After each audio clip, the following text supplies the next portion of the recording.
Dear friends, welcome to St. Paul's Cathedral for this act of hope and remembrance on this second day of the National Hate Crime Awareness Week. My name is Andrew Tremlett, and as Dean of St. Paul's, it gives me very great pleasure to welcome you all here this evening. The founding of 1724-30 specifically recalled the London nail bomb attacks in Brixton, Brick Lane and Soho in 1999, and stands now in solidarity with all victims of hate crime through this National Week. In thanking Mark Healey for bringing us together, I am delighted to welcome on your behalf no less than 14 mayors and civic representatives from across this great capital city: Barnet, Bexley, Bromley, Camden, Croydon, Ely, Ealing, Hackney, Haringey, Hillingdon, Hounslow, Southwark, Wandsworth, Westminster and Waltham Forest. We're delighted to have you all with us here, as well as Claire Waxman, the Victims Commissioner, and colleagues from the Transport Police. This year, the National Candle of Hope, which stands here, will be lit in solidarity with the East and Southeast Asian communities who have experienced race hate crime. This candle will remain lit until next Saturday in St. Dunstan's Chapel. The chapel is just at the back of the cathedral where you came in, and if you want to return during the week, please just come and make yourself known to one of our colleagues on the staff and say that you want to spend some time in the chapel. So, however and whyever you find yourself to be here this evening, please know that you are among friends who wish you well. We hope that you will find this place a place of comfort and of inspiration. The body does not consist of one member, but many. If the foot would say, "Because I am not a hand, I do not belong to the body," that would not make it any less a part of the body.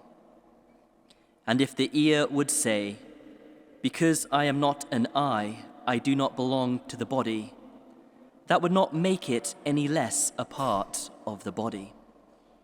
If the whole body were an eye, where would the hearing be? If the whole body were hearing, where would the sense of smell be? But as it is, God arranged the members in the body, each one of them as he chose. If all were a single member, where would the body be? As it is, there are many members, yet one body.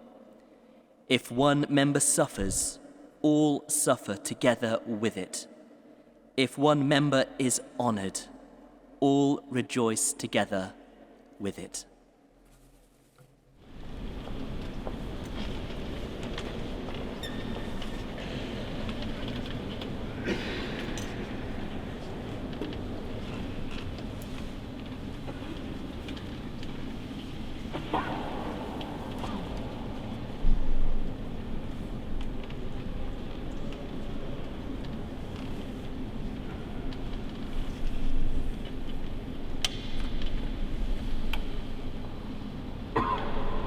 Hello, I'm Mark Healey and I'm the founder of National Hate Crime Awareness Week.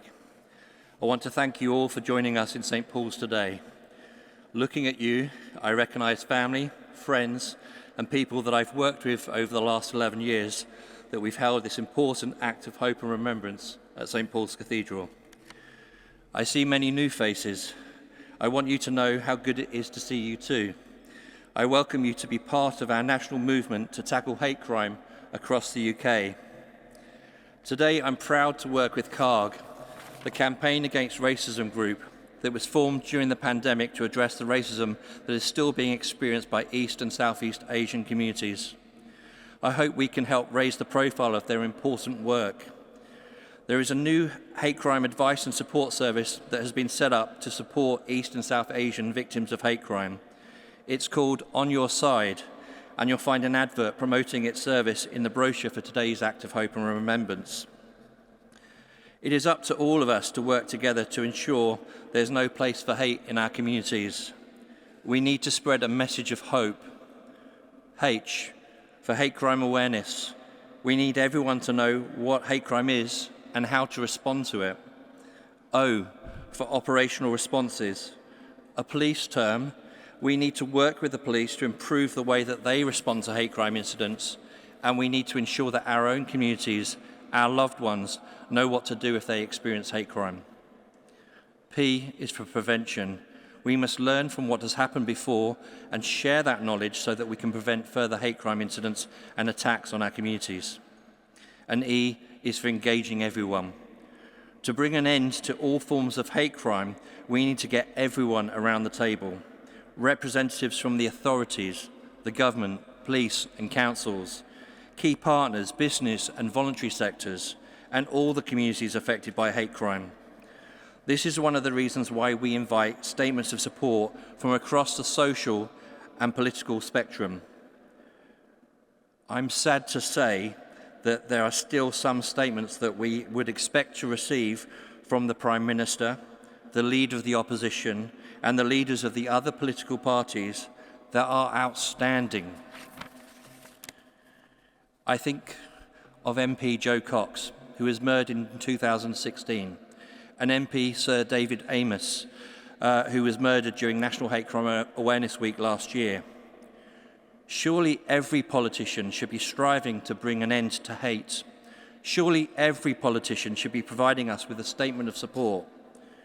We hope that their statements will arrive before the end of this week, but if they don't, then we need everyone to raise our call upon them to support us, even louder than we've ever done before. On Thursday last week, the Home Office released the latest hate crime stats for England and Wales, year ending March 2022. 155,841 hate crimes, a rise of 26%. I think of the London nail bomb attacks on Brixton, Brick Lane and Soho. I think of Sophie Lancaster attacked simply because of the clothes she was wearing.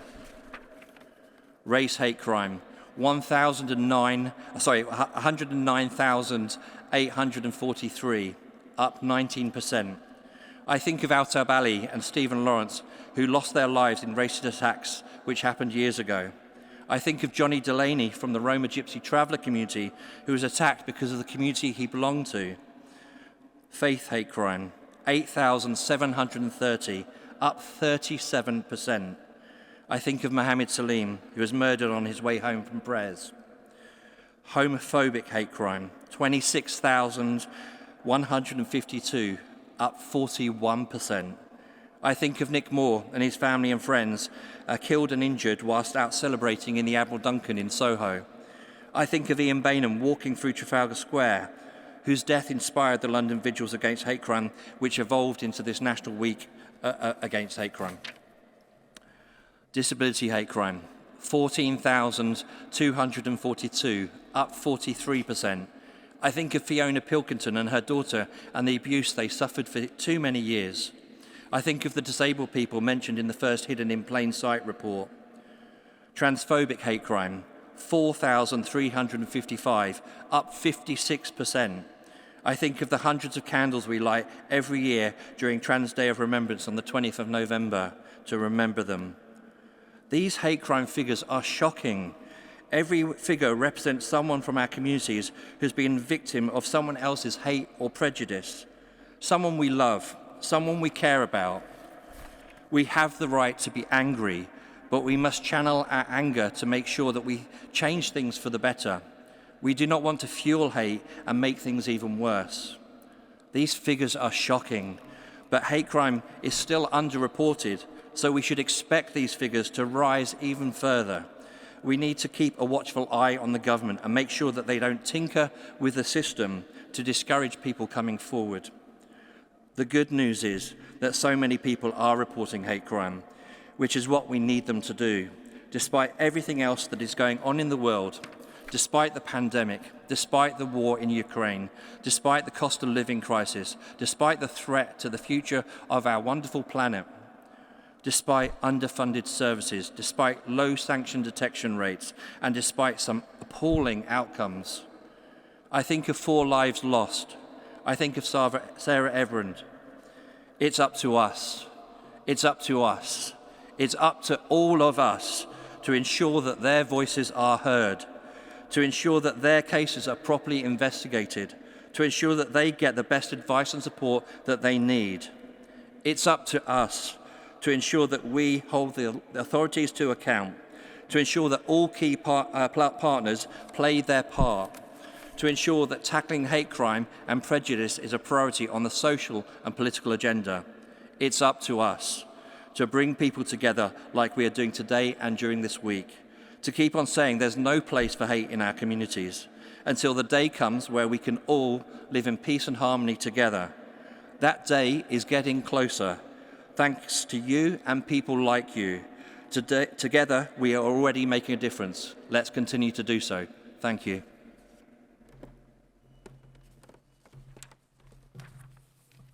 Good evening. It's a pleasure and a great honour to be speaking to you in supporting the launch of National Hate Crime Awareness Week, lighting the candle of hope and remembrance, and to share in the moment of reflection for those whose lives have been impacted or even lost by hate and intolerance. As London's Victims Commissioner, I was appointed by the Mayor of London, Sadiq Khan, to improve the experience of victims and survivors in the capital, and so I commit myself to supporting those who are impacted by hatred. World events, as we know, have a remarkable and profound impact on individuals and communities here in the UK. We know that Muslim communities see increased rates of hate crimes following terror attacks globally.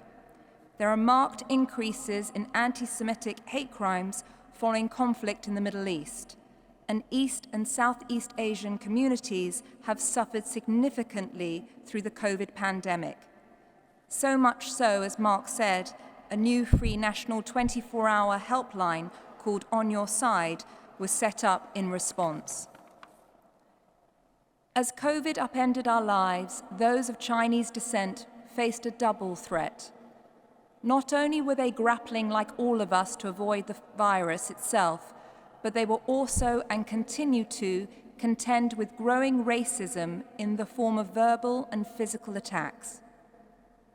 Others from the Southeast Asian community who may have families in Korea or Vietnam face threats too, lumped together by a bigotry that does not know the difference.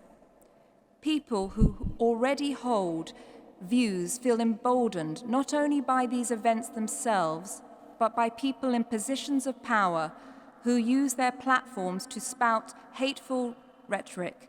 We must confront the language used by politicians, public figures, and the media in stirring intolerance and fanning the flames of hate.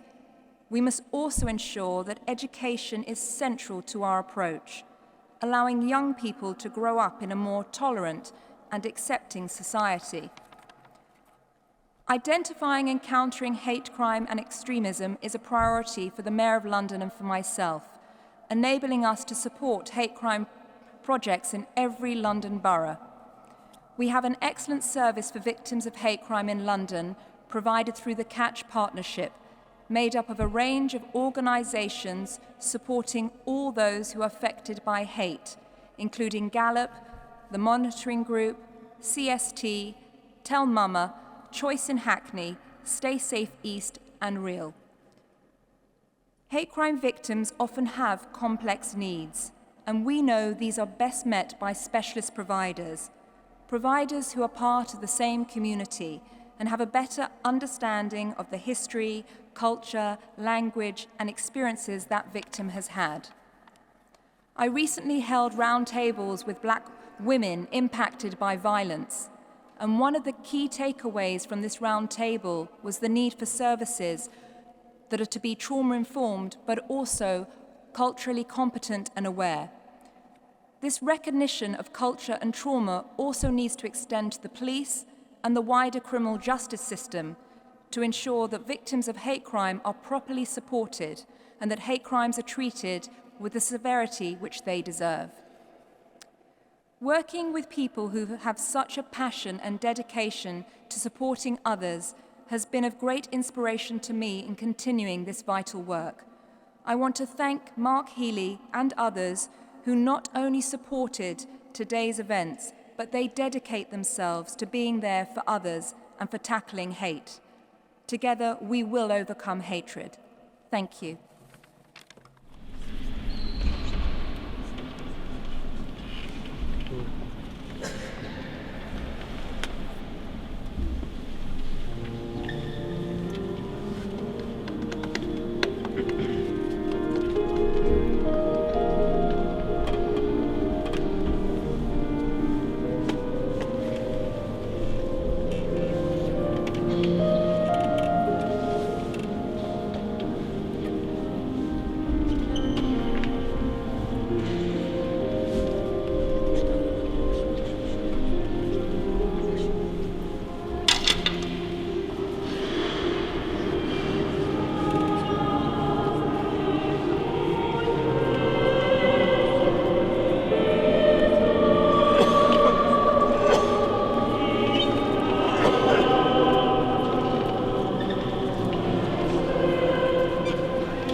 Inheritance.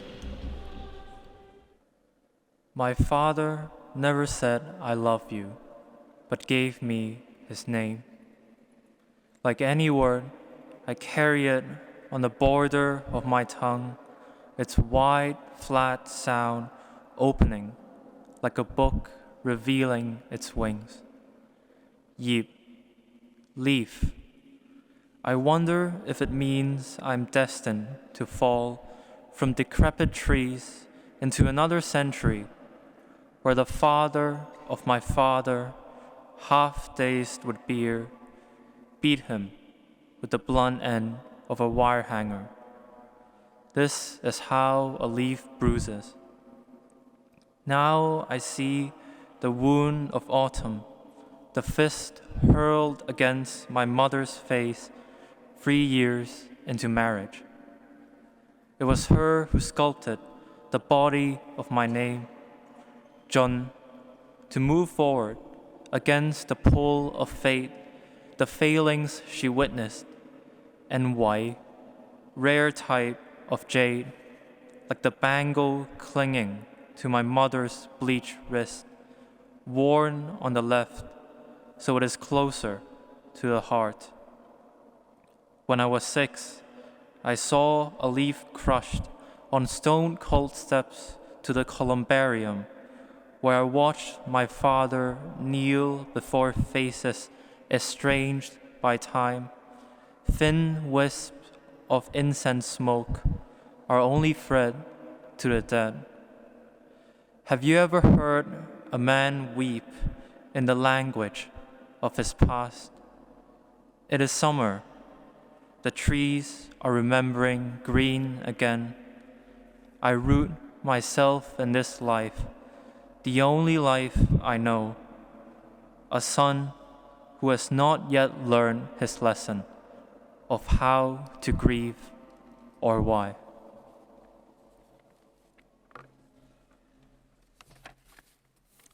Hello and good evening. Thank you for coming to support the National Hate Crime Awareness Week and to the lighting of the candle on behalf of the Chinese, East and Southeast Asians community in the UK. My name is Yeow. I'm Yeow Poon. I am the chair of CARG, C-A-R-G, Campaign Against Racism Group, where we started off as actually COVID-19 Against Racism Group. And for the past 28 years, I was the chair of the Chinese Community Center in Birmingham. Currently, I'm the honorary president there. I'm also a trustee of the Chinese Welfare Trust. The focus of my talk will be on Chinese East and Southeast Asian people in the UK, as other speakers have spoken more generally about the wider racism against, or the wider racial racism. Racism against people of Chinese East and Southeast Asian heritage goes back to at least the 19th century, during the Opium Wars between the UK and China. The phrase yellow peril became popular, and it was particularly bad in the period between the First and Second World War, as Chinese people were often portrayed in novels, in plays, and in the press as sinister, as malevolent, and wanting to dominate the world. However, from the 1960s onward until very recently, there were little overt racism against people who look like Chinese in the UK mainstream media.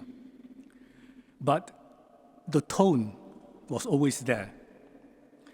Chinese people working in catering, in restaurants, and in takeaways bore the brunt of what is often seen as jokes, like using the C word or making slanty eyes.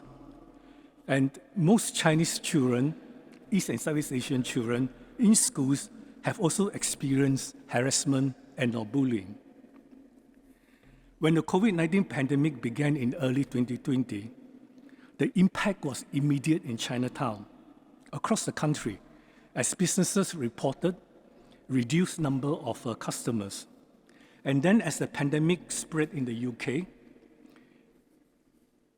the mainstream press were mainly using images of Chinese people, especially young Chinese women, to illustrate stories of COVID-19, even though those news articles have nothing to do with China or any of the East or Southeast Asian countries. It's an article about the issues in the UK. There was also misinformation around wet markets and Chinese eating habits. And as racism and hate crime against Chinese-looking people began to spike, there were then physical attacks and some defacement of Chinese takeaways. And the impact on children especially is particularly bad. In February 2020, CBBC News Round interviewed some Chinese school children about their experience of racism during the pandemic. The children explained that they'd been bullied and called names, and many were scared. Here is some quotations, and the website is still there. You can look it up on CBBC News Round. Since the coronavirus started, I definitely had more criticism and more racist comments. It's from one of the children. Another child, when I was out and running with my mom, there were these teenagers in a car swearing at us because we are Chinese. So CARG, COVID-19 against COVID-19 anti-racism group, was established in early 2020 by a group of concerned UK citizens who felt strongly that the media was either inadvertently or knowingly stoking racism and hate crime against Chinese by involving people or by using the indiscriminate use of images of Chinese-looking people. In 2022, we renamed CARG as Campaign Against Racism Group to tackle the broader increase in xenophobia due to geopolitical tensions between West and China. CARG is, however, apolitical, and we are not taking sides, whether for China or for the West. What we are concerned about is how xenophobia might impact on hate crime against people who look like Chinese. For example, just 2 weeks ago, the Glasgow Times reported anti-Chinese slogans painted around the grounds of Glasgow University with the words, "Kill the Chinese." And again, you can Google that. It's a Glasgow newspaper have it, but not in the national press. More specifically, CARG will be focusing on institutional racism embedded in the UK justice system and in the school curriculum. There are other groups that has come up, other East and Southeast Asian groups that are more providing services to victims, and they are more activists in terms of wanting to organize protests on the street. But we have our own niche, CARG. We want to develop long-term policy and institutional change through engagement and collaboration with others, not just within the British, Chinese, East and Southeast Asian communities, because institutional and systemic racism affects all of us, no matter what our background is. And CARG will, in the next 12 months, work closely with NationalHCAW to further develop this theme. For the next 12 months, we stand together against racism. In particular, CARG will focus on education, the curriculum, and how schools can be a safe place for all children, whatever their backgrounds, to learn and grow, as well as to learn to accept and respect each other's diverse backgrounds. Because after all, children are our future, and if we can't influence them when they were in school, it will be too late when they are adults. So, thank you. After the short prayers which will follow, the diversity choir, who are singing beautifully for us this evening, will finish our act of hope and remembrance with some further music. And then please do make the most of this time together, either in quiet reflection or prayer or as you wish, and then make your way from the cathedral when you're ready. But please do make yourselves at home here in this time. A prayer of St. Francis of Assisi. Lord, make us instruments of your peace. Where there is hatred, let us sow love. Where there is injury, pardon. Where there is doubt, faith. Where there is despair, hope. Where there is darkness, light. Where there is sadness, joy. O Divine Master, grant that we may not so much seek to be consoled as to console, to be understood as to understand, to be loved as to love. For it is in giving that we receive, it is in pardoning that we are pardoned, and it is in dying that we are born to eternal life. Amen. The Lord bless you and keep you. The Lord make his face to shine upon you and be gracious to you. The Lord lift up his countenance upon you and give you his peace.